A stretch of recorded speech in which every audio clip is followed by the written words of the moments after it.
Coming up, a Pueblo educator has tips for back to school, and Northeastern tribes celebrate culture and resilience. Plus, we have the sights and sounds from Santa Fe's Indian Market. I am Lorilei Chavez. Join us for these stories and the headlines from the ICT Newscast.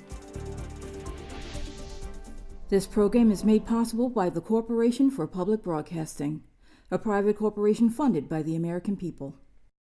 Arizona State University welcomes 3,500 Indigenous students from Arizona and across the nation. It serves one of the largest populations of Indigenous students among U.S. colleges and universities. We created a sense of place for tribal nations to create futures of their own making through community outreach and research, taught by world-class Indigenous faculty where they see a reflection of themselves and their experiences. Find community at ASU.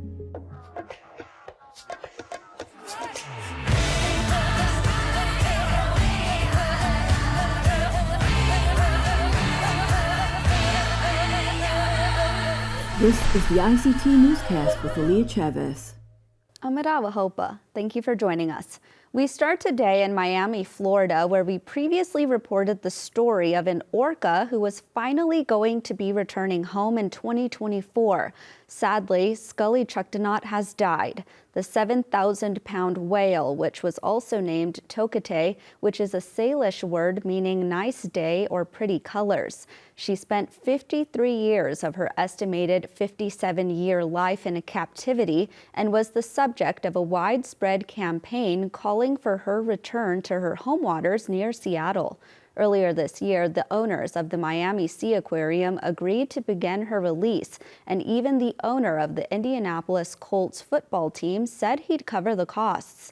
Then last week, Scully Chucktanot died, possibly of renal failure. In 2020, we spoke with advocate Raynell Morris, who says Scully Chucktanot and other orcas are the relatives of her people. We had a ceremony out in our islands where her home is and her family is. And our ancestors told us that it was our sacred obligation to bring her home, to make her whole with her family. We will heal the Salish Sea, heal the salmon, heal Quithomichin, and that in turn will heal our people. On August 18th, her remains were loaded on a truck and trailer to be transported, but the current location of her remains is unknown. In a statement on social media, Raynell Morris called for Scully Chucktanot to be given a traditional funeral. Lummi Nation officials also weighed in, saying they will do, quote, all we can to start healing from this news, and will begin talking about what needs to happen next. There is new traction online to reinstate the name of the NFL's Washington Commanders team back to its previous one.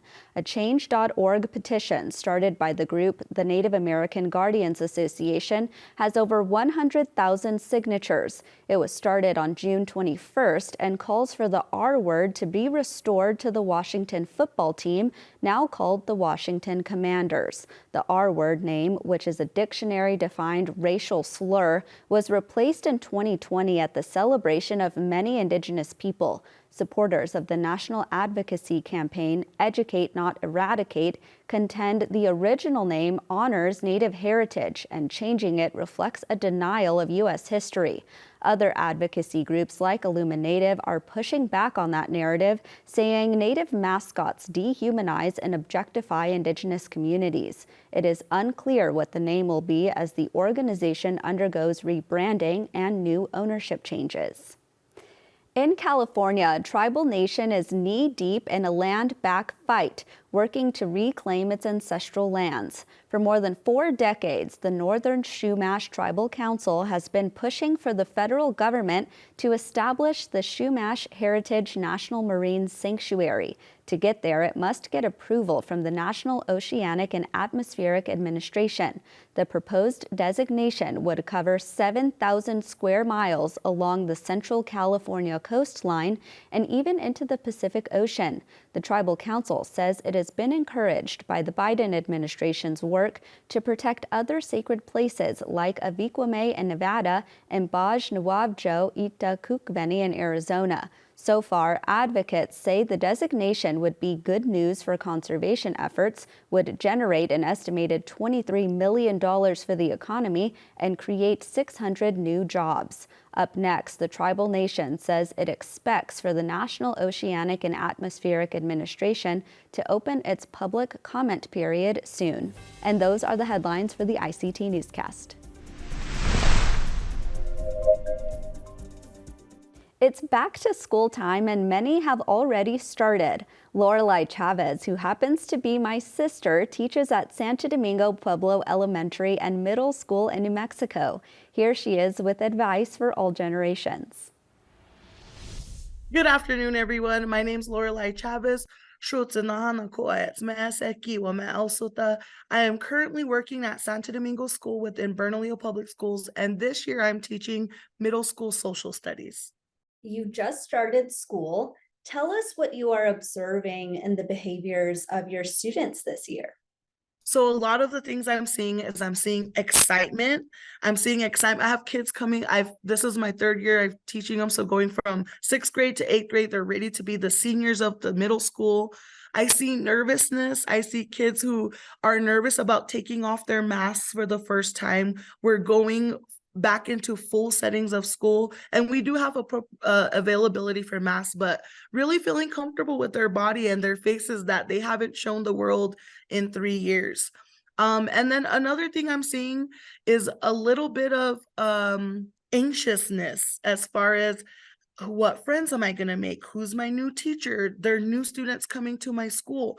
Maybe I'm going to a new school. And so I do see those little bits of anxiousness as our students are getting off the bus, heading to their classrooms. But I'm really excited and I'm ready to bring my positive behavior to counteract any anxiousness or nervousness that they may have. We know that confidence in kids and teens plays a huge role in their lives. What is something that parents can do in order to make their kids feel confident going back to school? The biggest thing I think parents can do is, one, give your student positive affirmations. It's really important to remind them that they are the future of our generations, especially Indigenous youth. Indigenous youth want to be known they are loved, they are heard, they are cared for. So really waking up every day and saying, you're going to do a great job in school today. No matter how hard you try, your best is all we need for you to give today. Different types of positive affirmations to start their day off right.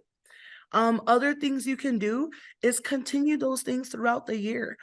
Some kids take lunch boxes, but even putting positive notes, having quotes or bringing educators into their life from your community. So any elders who've gone to college, but really bringing their voice into their students and reminding them that education is the catalyst for the future. Virtually everyone has a phone, especially elementary school kids, middle school kids, high school kids. What online safety tips do you look out for? So at our school, we are implementing our second year of no cell phone policy. So during the day, our students are checking their cell phone to their homeroom teacher. Throughout the day, they don't have access to their phone, and then they get it before they get back on the bus. Our biggest issue moving into that was parents were afraid between school safety and COVID. Our parents use those cell phones to make contact with their students at any time of the day.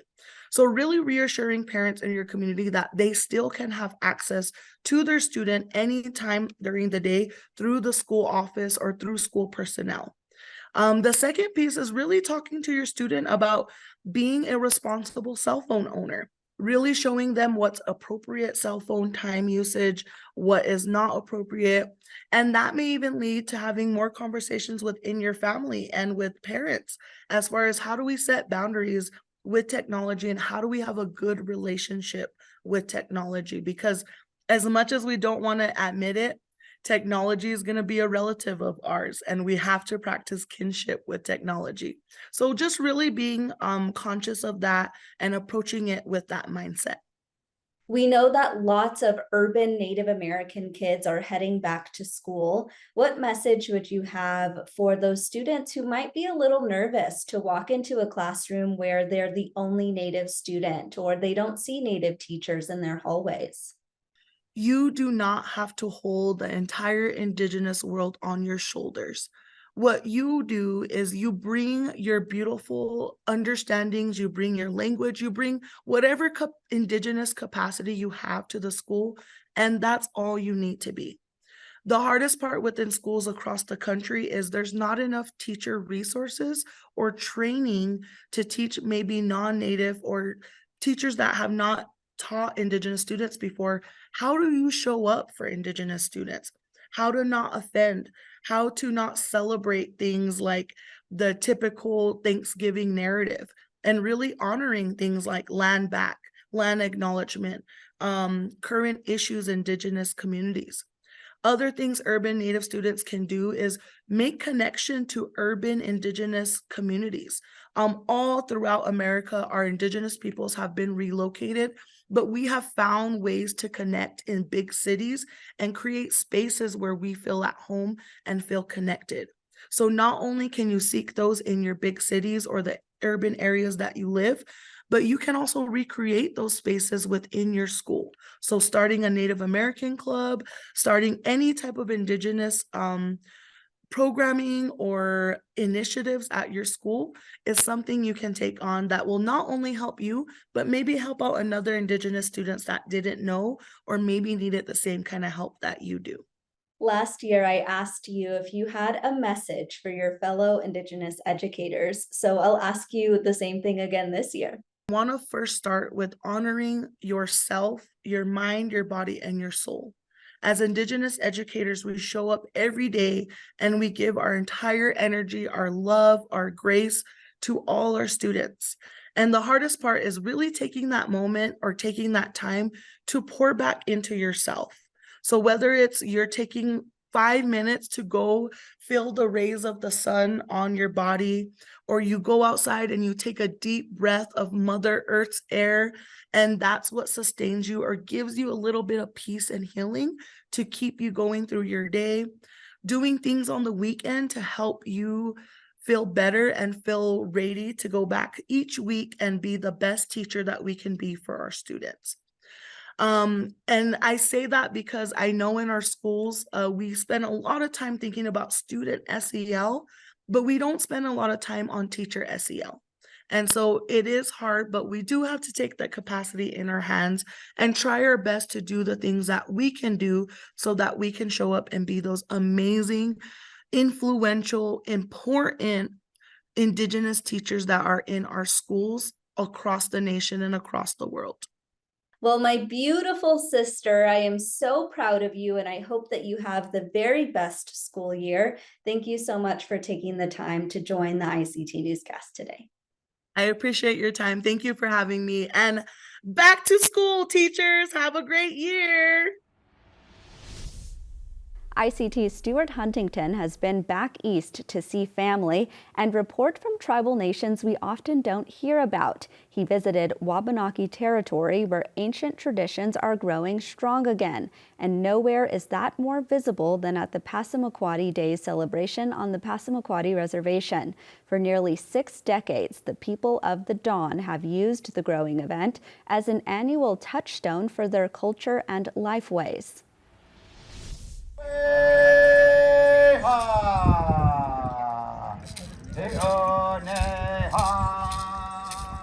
Tribal citizens and non-tribal citizens gathered along the Passamaquoddy Nation shore for drums, dances, and smiles.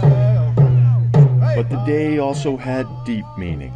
It's very significant to our people because we're handing down songs, stories, and ceremonies, and we're passing it on from one generation to the other. That was Dwayne Toma, who, as director of the Passamaquoddy Tribal Museum in Zibayek, is dedicated to preserving, nourishing, and rejuvenating his nation's culture. It's real important for us to gather, to come together, and to be able to unite our people and all people So we invite everyone to come to celebrate with us, to share some of the songs, the stories. So it's really an opportunity for us to build relationships with one another. And also, says Alberta Newell, to reconnect. It's to heal and to commune with the ancestors and pray for goodness for our families and our friends and our community.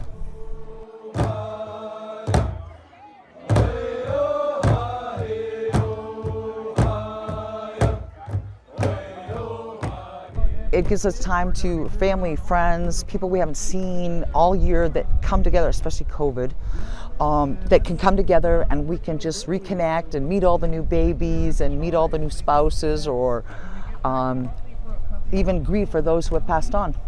So to me, it's all about family. The whole Passamaquoddy Days is about family.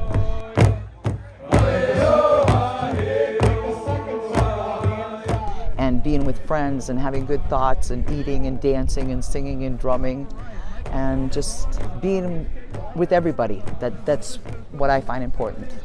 The celebration has grown over the years and now kicks off with an overnight ancestors paddle canoe journey from the nation's northern territory at Indian Township down to its seaside lands in Zipayak. It's a special time, says Passamaquoddy Chief Renee Newell. It's a spiritual journey, certainly. I think we have to be mindful of the history and the significance of that paddle. And we have connections to our ancestors. And this particular paddle brought blessings along the way in being able to see 14 eagles join us along the route. The paddle is also a way to reconnect with and revitalize ancient and sturdy traditions, says organizer Kyle Lolar. It's just part of who I am and what my culture is. As a Penobscot tribal citizen, I'm on the water ever since I was a little kid. Birch bark canoes, warrior canoes, kayaks, you name it. We're always on the river, and that's just part of who we are. Before colonization, this was our highways. The waterways were our highways. Anywhere you went, there was a birch bark canoe ready to go. And you had language keepers, you had knowledge keepers keeping us alive and running from point to point on the rivers, on the lakes, on the oceans. So that's why it's so important that we get these going again, so that the nations are then communicating with each other again, getting to know each other, getting the elders to share knowledge that has been sleeping for a while. And myself and others, it's our responsibility to bring that back out and do the work. And restore the reach of the people of the Dawnland.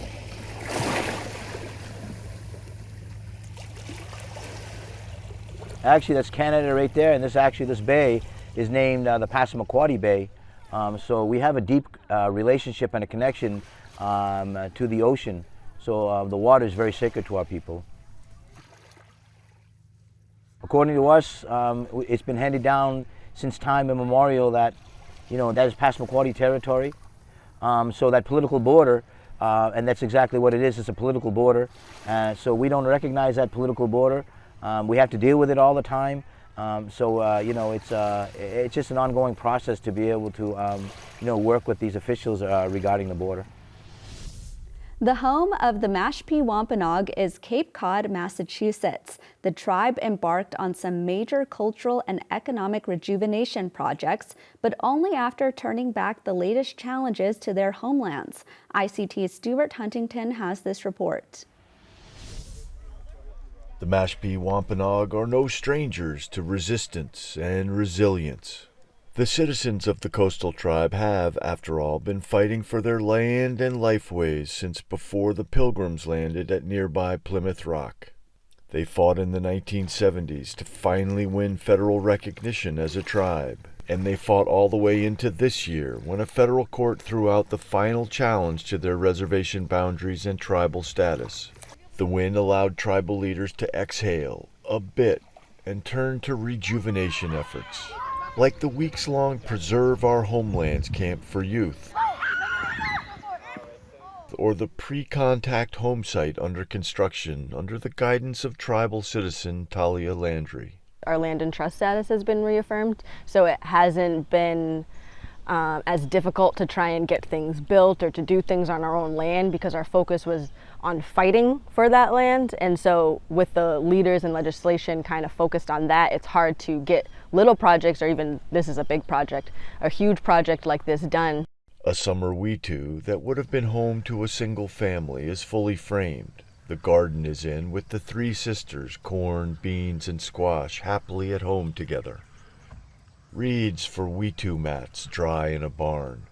This project is a pre-contact traditional Wampanoag home site, or village site, I should say, because it includes multiple home sites within the village.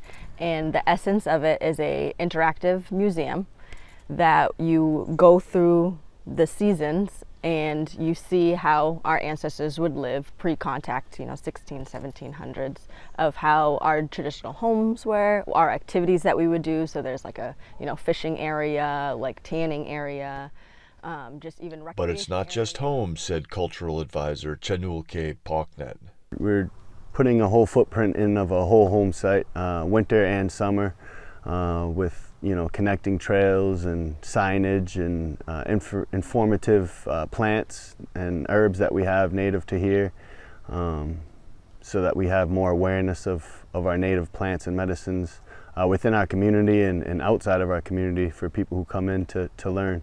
All of it built with the help of Wampanoag youth. That means... Like Isaiah Peters, who said it was exciting. It's a really good thing to do, because it introduces our culture and the ways that our people thought, and kind of ties them together with modern things. When you look at some of the things that we do, we burn the ends of the poles so that they don't rot. Amaya Balbuena shared the sentiment. It was honestly just a really amazing experience to be a part of that, saying oh, I did that to the Witu, I peeled that bark with my own hands. It's definitely connecting with the people that made Witus before us, our ancestors that did it. We give thanks to the trees for the life of giving it to ours and making it so we can have a Witu. It's definitely connecting to my ancestors, my papa personally, because they need to be exposed to this so they feel the way that they're supposed to feel. They feel Wampanoag and they have that self-identity and they have that confidence to keep moving forward and not keep thinking there's nothing to do here, or I have no purpose here. Over by the tribal offices, a celebratory clam bake was underway to mark the last day of the Restore Our Homelands youth camp. Tribal Chairman Brian Whedon praised the effort. It's important for us to teach our young people their culture and their traditions, because at one point in time it was outlawed. It was forbidden for you to grow out your hair, it was forbidden for you to speak your language. They were sending some of our children to the Carlisle Indian School to assimilate, the Native Americans and take the savage out of them, so to speak. And we're happy to say that we've reclaimed our language, and every day we're learning and reinventing some ceremonies and cultural aspects to make sure that we carry on the traditions for future generations while creating new traditions as well. Camp leaders like Tribal Natural Resources Director Jason Steiding said the camp's goals are far-reaching. We really try to hammer home the fact that it is a privilege and a right to be Mashpee Wampanoag, and what comes with that right, what comes with those privileges. And so a lot of that we've been trying to instill in them, but we've also let them know that there's a sense of urgency in this community. The waters are dying, the water quality is horrible. We're coastal people, we're water people, and this river that we're sitting by right now is contaminated. You can't drink out of it, you can't even swim in it, you can't eat any plants that come out of it. It's not just our responsibility to take care of each other, but to take care of Mother Earth. And right now, with everything going on in the world, I think it's safe to say that nobody's really taking care of Mother Earth like she should be taken care of, or else we wouldn't have global warming and all these other issues that we have today. In Mashpee, Massachusetts, Stewart, Huntington, ICT News. The Santa Fe Indian Market celebrated its 101st birthday. Thousands are attracted to the citywide event where the arts are front and center. Jeremy Filippi has all of the sights and sounds. Take a look.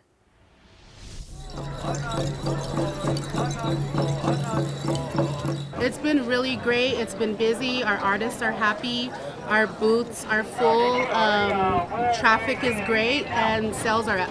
We received 1,146 applications this year. Out of that, we were able to house a little over 950 artists. It's very good to see the artists making sales and making connections. That's our goal at SWAYA. We want them to be successful. We want them to take home their livelihoods. They make that in 2 days, some artists. So it's heartwarming to know that we're part of that.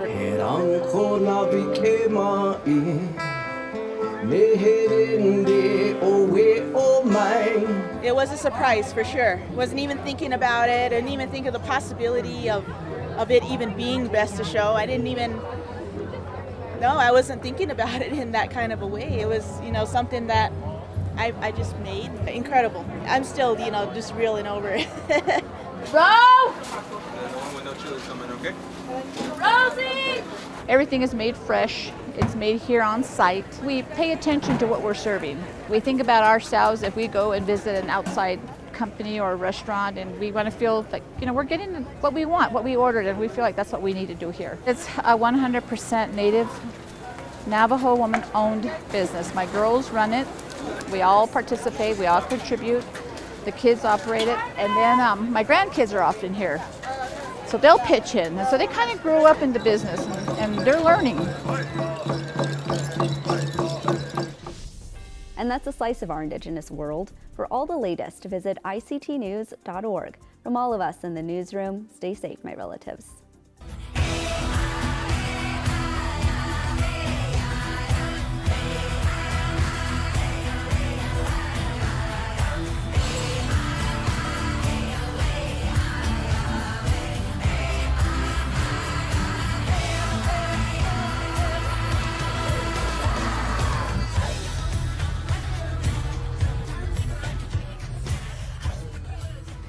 This program is made possible by the Corporation for Public Broadcasting, a private corporation funded by the American people.